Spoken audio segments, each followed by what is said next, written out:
Hey, welcome to Reddit Revenge. We have two pro-revenge stories today, so sit back and relax and smash that subscribe button. Story 1. Cheat on me and brag to your friends? Enjoy deportation. I met this girl, 22 at the time, while I, 30 male at the time, was working in a national park, and she was a housekeeper on a work visa. We instantly hit it off, and within a month we were in a relationship. We even had a solid long-distance arrangement, where we would visit each other on recreational visas in our respective off-seasons. I'd spend a few months in Romania or meet her at some vacation destination, then she'd spend a few months in the States. This went on for about 2 years, and eventually the conversation came up with her family about possibly moving her to the States permanently. Romania never really recovered from the Ceausescu regime, and political economic corruption makes life pretty unpleasant for a lot of people. Her marrying and moving to the United States meant that her mom wouldn't have to worry about her daughter having a good life. I arranged for sponsorship and proposed to her. It seemed like my dreams were coming true. Then, about a month after she's all settled in, I get a message from her best friend back home. What followed were a year's worth of screenshots wherein she bragged about conning me into paying for her residency, while she cheated on me with 8 different men. In her friend's words, "You are a good man, and you don't deserve this." So, over the following 2 weeks, I reported her to Immigration and Customs Enforcement and Homeland Security for a conversation her brother and I had over a bottle at one point. He bragged about how he had done time in prison for smuggling weapons to Turkish terrorists, and how she had been his lookout on several occasions. As you might imagine, in the War on Terror days, this was not taken lightly. She was immediately arrested and deported, and put on a permanent no-entry terror watch list. Want to take advantage of me and cheat? Have fun never being able to come back to the States. Edit to address potential misinformation on my part. I'm not very well versed in European socio-politics, so I was under the impression that her past along with her brother's would result in as much difficulty as it did here. I was misinformed, so thanks to everyone who set the record straight as far as her job prospects overseas. End of story 1. Now on to our second story. It is a really bad idea to make a government employee angry. This one is a double government employee event, and what you should know is if you get the attention of a government employee and make them angry, they will make your life a living hell. Sorry, this is a long one. The setup is that I was working for a local county government in the permitting department that handled drainage and floodplain enforcement. I received a complaint from a homeowner, nice guy, lived next door to a house that was part of an incorporated village, not nice guy. Nice guy lived in an unincorporated portion of the county, and hence the call to me as an agent of the county. I drove out to the site to investigate, and discovered some interesting facts. The permitting agent for the village allowed the incorporated homeowner to fill his lot, affecting the drainage, which caused the unincorporated lot to flood every time there was anything more than light rain.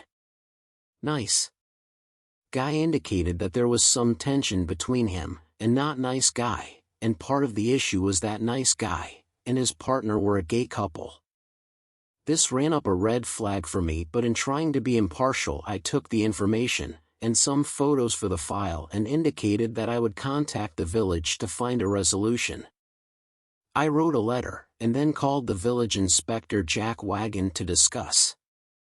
I was told by Jack Wagon that the village could do as it pleased, and that I could do nothing to stop not nice guy from doing as they pleased, as it was approved by the village. There was then a comment about those type of people, the gay couple, making complaints just to cause trouble. I was now on the case, and it was time to make sure everything done on the incorporated lot was 100% legal. At this point the game certainly was now on, because if there is one thing that grinds my gears, it is bullying. I went back out and spoke to Nice Guy to let them know what I was up to, and also that I was not going to let this slide. I then started investigating the elevations on the two lots, and what fill had been placed on the incorporated lot.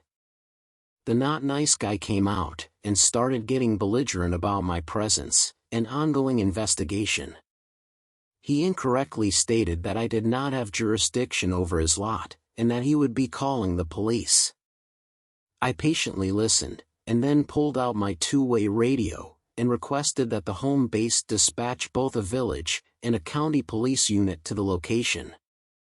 I then indicated that since there was a regulatory floodplain on his lot, I did in fact have jurisdiction, and that I would be exercising my right to determine the impact of his fill activities upon that floodplain.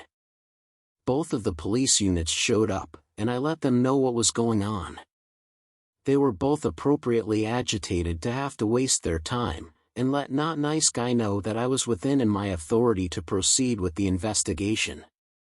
A little while later, while I was measuring things, Jack Wagon showed up.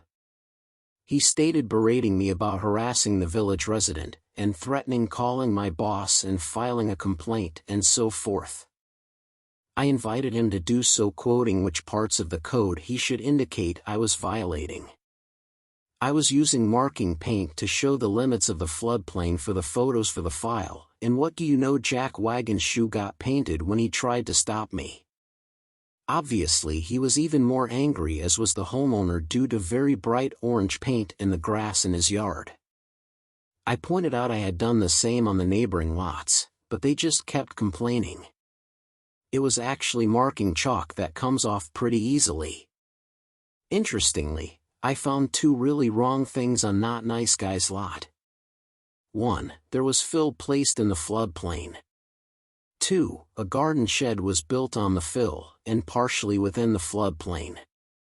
Both are a big no-no, and are actually against federal law.